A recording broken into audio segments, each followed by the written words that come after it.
अस्सलामुअलैकुम। अॼु असां पढ़ंदासीं एडमिनिस्ट्रेटिव कंट्रोल, जंहिंजो मतिलबु आहे जेको बि रेवेन्यू ऑफिसर्स हूंदा उनजो कहिड़ो ऑफिसर ते कहिड़ो कंट्रोल हूंदो।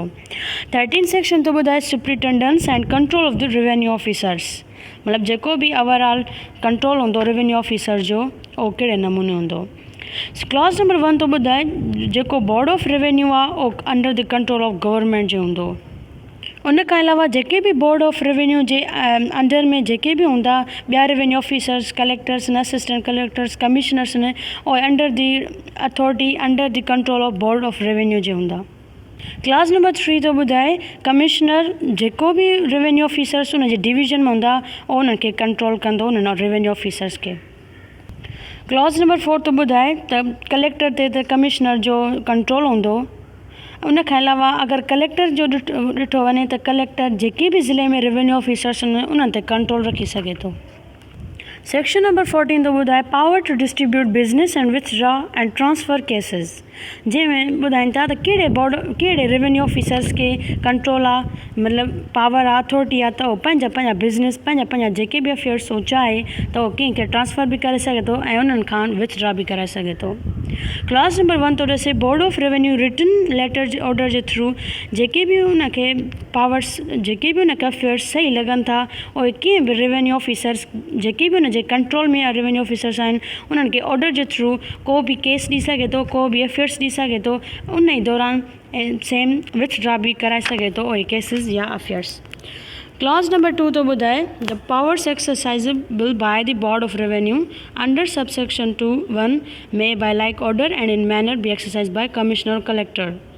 हिन में चवनि था त जेको बि बोर्ड ऑफ रेवेन्यू पंहिंजो पावर यूज़ कयो आहे जीअं सेक्शन नंबर 1 में लिखियलु आहे सेम इन ई मैनर ते कमिश्नर कलेक्टर बि पंहिंजा पावर यूज़ करे सघे थो, पंहिंजा अफेयर्स ट्रांसफ़र करे सघे थो, पंहिंजा जेके बि केसिस न उहे ट्रांसफ़र करे सघे थो, सेम वे सां विथड्रॉ बि कराए सघे थो। बट सब्जेक्ट आहे त कमिश्नर कलेक्टर जेके बि केसिस ट्रांसफ़र करे सघे थो उहे उन्हनि खां कराए सघे थो जेके उन जे कंट्रोल में आहिनि रेवेन्यू ऑफिसर्स। क्लॉज नंबर 3 तो ॿुधाए where a case is withdrawn by the board of revenue under subsection 1 the board may dispose of itself or by written order refers to it for disposal to any revenue officers and where a case is withdrawn by commissioner or collector। Class number 3 में ॿुधाइनि था त जेके बि board of revenue cases withdrawn कराइनि, मतिलबु की बि रेवेन्यू ऑफिसर्स खां केसिस वरिता आहिनि उन्हनि पंहिंजी अथॉरिटी में रखिया आहिनि board of revenue J officers, और या त पाण उन केस खे प्रोसीड करे सघनि था या त कीअं ॿिए रेवेन्यू ऑफिसर जेको बि उन जे कंट्रोल में हूंदो उन ॾे ट्रांसफ़र करे सघनि था। सेम वे सां अगरि कमिश्नर कलेक्टर ट्रांसफ़र केस करायो आहे उनखे विथड्रॉ केस खे करायो आहे उहो कीअं बि जेको बि उन जे सबऑर्डिनेट ऑफिसर हूंदो उन ॾे या त ट्रांसफ़र उहे केसिस कंदो या त पोइ पंहिंजो पाण केसिस खे ॾिसंदो।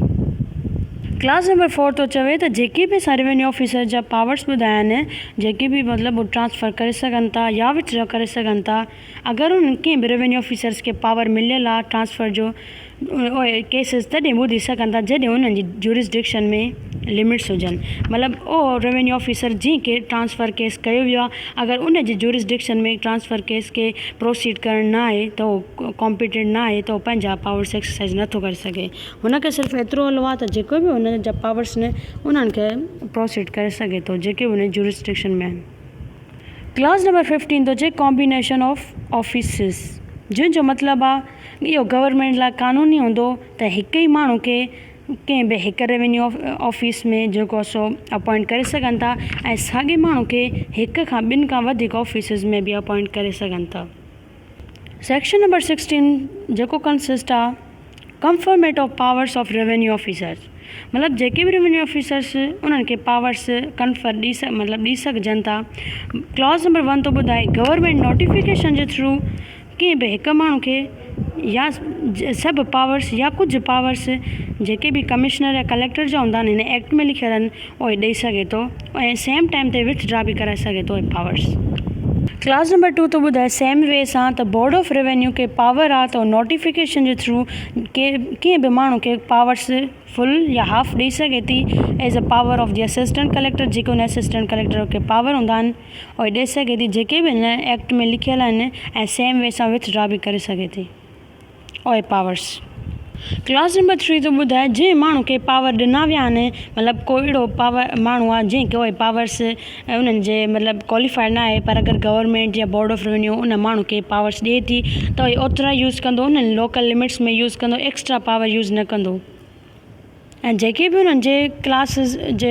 जा केस हूंदा उहे गवर्नमेंट या बोर्ड ऑफ रेवेन्यू, अगरि कमिश्नर आहे कलेक्टर आहे त गवर्नमेंट, अगरि असिस्टेंट कलेक्टर आहे त बोर्ड ऑफ रेवेन्यू डायरेक्ट कंदी ऐं उन्हनि खे पावर्स ॾींदी। ऐं जेके बि उहो माण्हू पावर यूज़ थो करे जेको उन्हनि खे ॾिना विया आहिनि उहे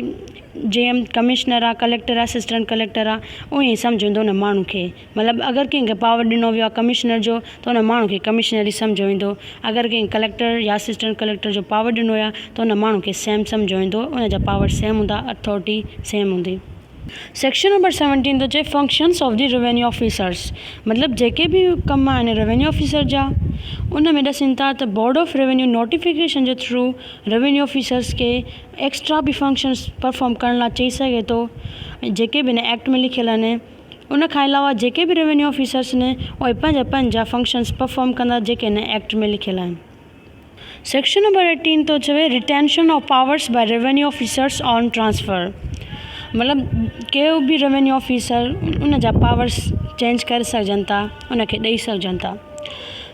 जॾहिं को बि रेवेन्यू ऑफिसर आहे कंहिं बि क्लास जो, मतिलबु वेदर बोर्ड ऑफ रेवेन्यू आहे कमिश्नर आहे कलेक्टर आहे, उहो पंहिंजा परफॉर्म फंक्शन कंदो प्रोविजन जे मुताबिक़ जेके बि उन्हनि खे लोकल एरिया मिलियल आहिनि,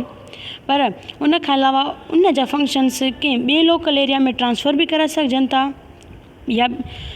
मतिलबु सेम हूंदा, मतिलबु हिकु लोकल एरिया खां ॿी लोकल एरिया पोस्ट बि सेम हूंदी, या त उन खां हायर रेवेन्यू ऑफिसर जी पोस्ट बि उन माण्हू खे मिली सघे थी। ऐं हू पंहिंजा पावर्स जेको बि उन जा यूज़ कंदो, एक्सरसाइज़ कंदो पावर्स उन लोकल एरिया में जेके बि उन पहिरियां मिलियल हुया तेसीं ताईं जेसिताईं गवर्नमेंट या बोर्ड ऑफ रेवेन्यू हुनखे ॿिया के पावर्स या डायरेक्शन नथी ॾिए।